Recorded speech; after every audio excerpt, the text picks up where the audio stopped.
ng bayan, maasahan anumang panahon. Magandang araw po sa ating lahat. Narito na ang latest update kay Bagyong Leon ngayong araw pa rin ng Miyerkules, October 30, 2024. Lumakas na nga bilang super typhoon si Bagyong Leon habang patuloy na lumalapit sa extreme northern Luzon. Sa ngayon, huling namataan ang mata nito sa layong 350 kilometers silangan ng Calayan, Cagayan. Taglay na nito ngayon ang lakas ng hangin na umaabot sa 185 kilometers per hour malapit sa gitna at pagbugsong umaabot sa 230 kilometers per hour. Kumikilos ito ng medyo mabagal sa west-northwest o hilagang kanluran sa 10 kilometers per hour. Dahil nga sa patuloy na paglapit ni Bagyong Leon sa mga kalupaan ng extreme northern Luzon, nakataas na ang tropical cyclone wind signal number 3 sa bahagi ng Batanes, ang eastern portion ng Babuyan Islands at ang northeastern portion ng mainland Cagayan. Ang mga lugar na ito ay makakaranas na ng malalakas na pag-ulan at malalakas na pagbugso ng hangin, kaya pinapayuhan po natin ang ating mga kababayan dyan na maging alerto sa banta ng pagbaha at pagguho ng lupa at mag-ingat po dahil napakalakas ng hangin na taglay ng bagyong ito.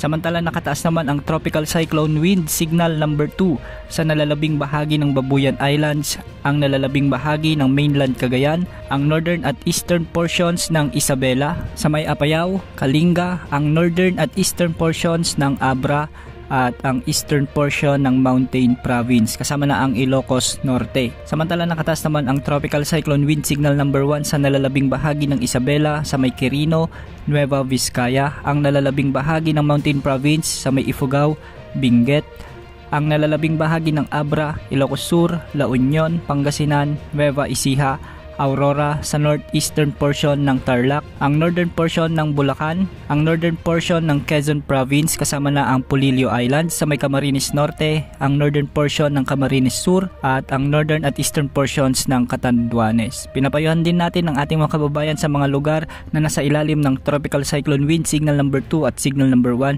na manatiling umantabay sa mga susunod na updates dahil posible rin ang mga pagbaha at pagguho ng lupa lalo na kung may mga malalakas na pagbuhos ng ulan at pagbugso ng hangin. At dahil sa nalalapit na pagtama ni Bagyong Leon o paglapit ni Bagyong Leon sa bahagi ng Batanes, posibleng mamayang hapon ay itaas na ang tropical cyclone wind signal number 4 o kaya naman ay signal number 5 depende kung lalapit ito ng bahagya sa bahagi ng Batanes area. Kung sakali may maglandfall si Bagyong Leon sa bahagi ng Batanes, pinaaalalahanan na po natin ang ating mga kababayan dyan na doble ingat dahil napakapaminsala ang bagyong ito.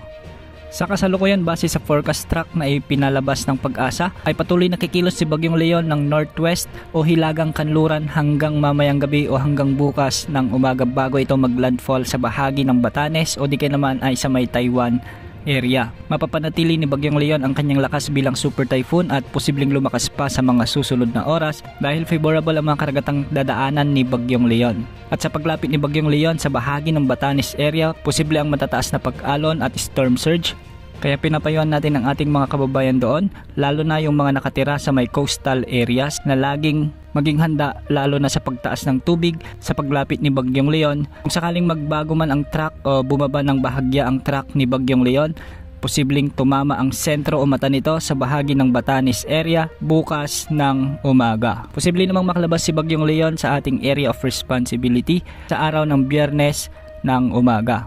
At para naman sa mga pag-ulang dala ni Bagyong Leon, ngayong araw ay makakaranas na ng mga intense to torrential rains o katumbas ng mahigit 200 mm ng pag-ulan ang mga probinsya ng Batanes, ang buong Cagayan at kasama na ang Babuyan Islands. Samantala makakaranas naman ng malalakas hanggang sa matitinding pag-ulan o katumbas ng 100 to 200 mm na pag-ulan ngayong araw ang Ilocos Norte, Apayao, Isabela at Occidental Mindoro. Pinapayuhan natin ang ating mga kababayan lalo na yung mga nakatira sa Occidental Mindoro na maging alerto sa banta ng pagbaha at pagguho ng lupa. At dahil nga sa malawak na kaulapang sakop ni Bagyong Leon, asahan naman ang moderate to heavy o katumbas ng 50 to 100 mm na pag-ulan sa Ilocos Sur, Abra, Kalinga, Benguet, La Union, Pangasinan, Calamian Islands, Negros Occidental at Antique.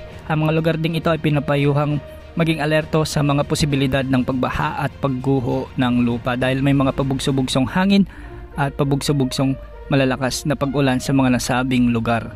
At sa nalalabing bahagi naman ng ating bansa sa may Palawan, Bicol Region, sa may Visayas at sa nalalabing bahagi naman ng ating bansa sa may Bicol Region, sa may Palawan, sa buong Visayas at sa may Mindanao, asahan naman ang pag-iral ng mga maulap na kalangitan na may mga kalat-kalat ding pag-ulan. Dulot naman ito ng trough o extension ng Bagyong Leon at ng mga localized thunderstorms. Mag-ingat po at maging alerto sa mga banta ng pagbaha o pagguho ng lupa.